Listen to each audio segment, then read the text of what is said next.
ترس اغلب بسیار شخصی احساس می شود.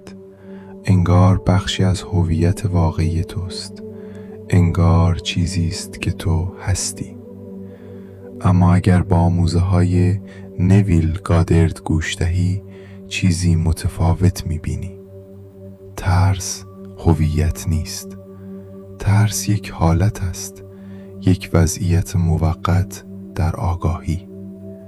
هر حالتی که تجربه می کنی مثل موجی است روی اقیانوس وجود تو، می آید و می رود. هیچگاه دائمی نیست. ترس ناگهانی ایجاد نمی شود.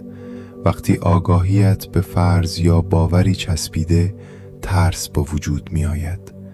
فکرهایی که مرتب تکرار می کنی مانند من امن نیستم، خطر در راه است، من نمی توانم تحمل کنم.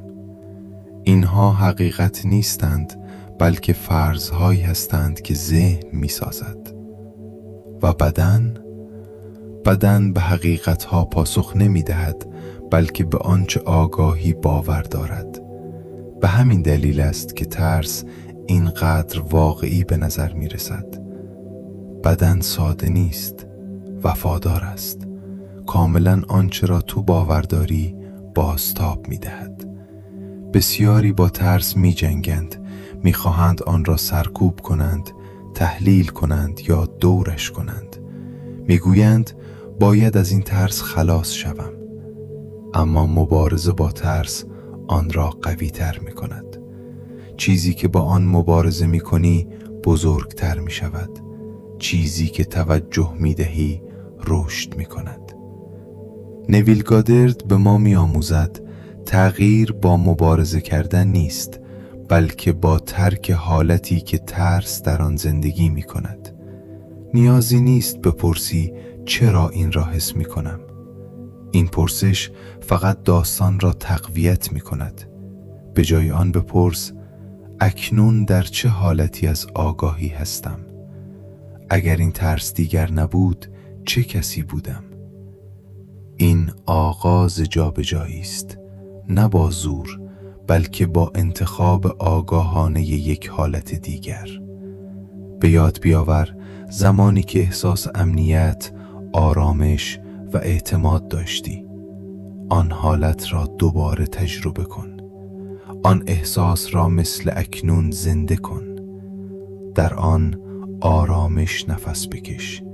اجازه بده آن حالت را حس کنی. این انکار ترس نیست، فرار از آن هم نیست، بلکه دعوتی است به دیدن ترس به عنوان موجی که می آید و می رود. هر روز این جملات را تکرار کن.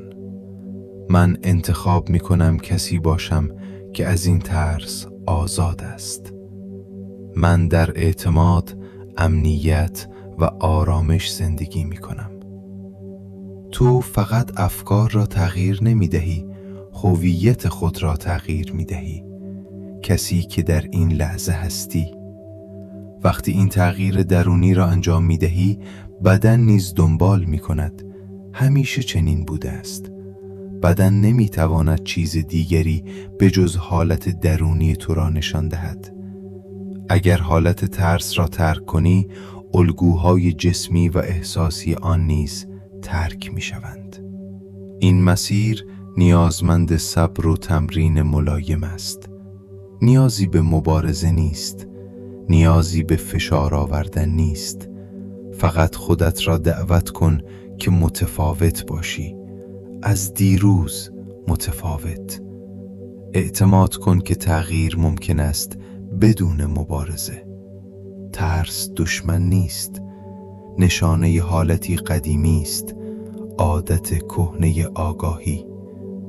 با رها کردن آن حالت و انتخاب حالت جدید، راه را برای شفای واقعی باز می کنی. به خودت یادآوری کن تو ترس نیستی، تو آگاهی هستی که ترس را مشاهده می کند و می تواند انتخاب کند. امروز همین حالا انتخاب کن که از ترس بیرون بیایی و آزاد باشی.